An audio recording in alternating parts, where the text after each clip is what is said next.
সাইফুদ্দিন ছক্কার মার, straight down the ground এবং দেখার মতো শট। বলের পিচিংটাও ছিল সেরকম, একেবারে ব্যাটের সামনে, যেন অপেক্ষায় ছিলেন সাইফুদ্দিন শটটা খেলার জন্য। তবে একটা বিষয় কিন্তু আমি শিওর, তাসকিন এখন যে শেয়ার করেছেন, লেগ সাইডে কিন্তু সাইফুদ্দিনের জন্য বেশ বড়, একটু দূরে বল করে লেগ সাইডে টানতে চাইলে সেই জায়গাটা কিভাবে ক্লিয়ার করবে সেটা দেখার বিষয়। বেশ শট, এতটা শট নিশ্চয়ই আশা করেননি। খেলাটা কিন্তু জমিয়ে দিলেন সাইফুদ্দিন। ক্লিয়ার করবেন কিনা, ক্লিয়ার করে দিয়েছেন। এতটা শর্ট হলে, এতটা সময় পেলে তিনি কিন্তু ছাড় দেবেন না, এবং সাইফুদ্দিন ক্লিন হিটিং করতে পারেন আমরা জানি। জিশান যখনই বলটা হাতে নিয়েছিলেন আমরা জানি খুব আত্মবিশ্বাসী একজন তরুণ তিনি। এইটা কিন্তু একটা প্রেসার কুকার সিচুয়েশন। কিছুটা হলেও এখন কিন্তু নিশ্চয়ই পড়ছেন তারা। 17 নম্বর ওভারটা একজন অফ স্পিনার, হয়তো মেহরাব হতে পারতেন, উনি অনেক জোরের উপরে অফ স্পিনটা করেন, তাকে দিয়ে করালে হয়তোবা এই ধরনের সিচুয়েশনে পড়তে হতো না। এখন কিন্তু ইকুয়েশনটা অনেক কঠিন হয়ে যাচ্ছে। 4 বল থেকে 13 রান রাজশাহীর জন্য, এবং রংপুর কিন্তু জয়ের স্বপ্ন দেখতে শুরু করেছে। মঞ্জুর ভাই 17 নম্বর ওভারটা রাইট চয়েসে ছিল।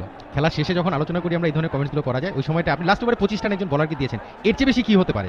এর চেয়ে বেশি কিন্তু আপনি চিন্তা করতে পারেন না। 17 নম্বর ওভারে যদি 25 হতো তাহলে আজকে এই ম্যাচে হয়তো এখন লাস্ট ওভারে 5 রান দরকার হতো। সো আপনার ওই সিচুয়েশন, ওইটা কিন্তু পারফেক্ট ডিসিশন ছিল। আপনার লাস্ট ওভারটা কিভাবে করবেন? 25 রান, এর চেয়ে বেশি তো একজন বলারের হাতে দেওয়া যায় না, সেটা কিন্তু দেওয়া হয়েছে। এবারে অবশ্য টাইমিং মেলাতে পারেননি সাইফুদ্দিন, জায়গায় ঠায় দাঁড়িয়ে থাকবেন, স্ট্রাইকটা নিজেই রাখতে চান। 3 বল থেকে 13, কঠিন ইকুয়েশন।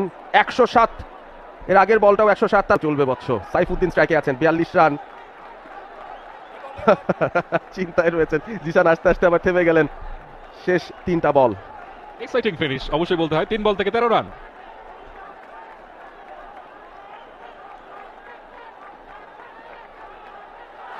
ফুল টস পেয়েছেন কিন্তু ভালো পিক করতে পারেননি, ওখানে লং অন রয়েছে।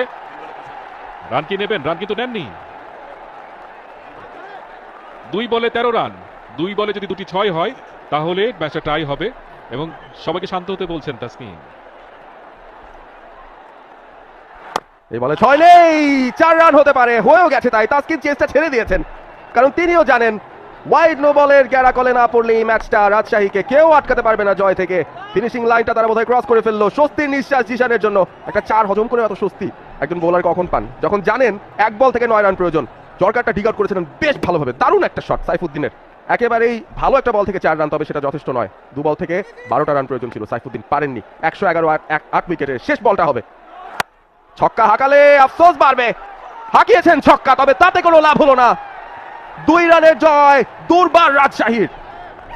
ম্যাসিভ ওভার, 22টি রান নিয়েছেন ওখানে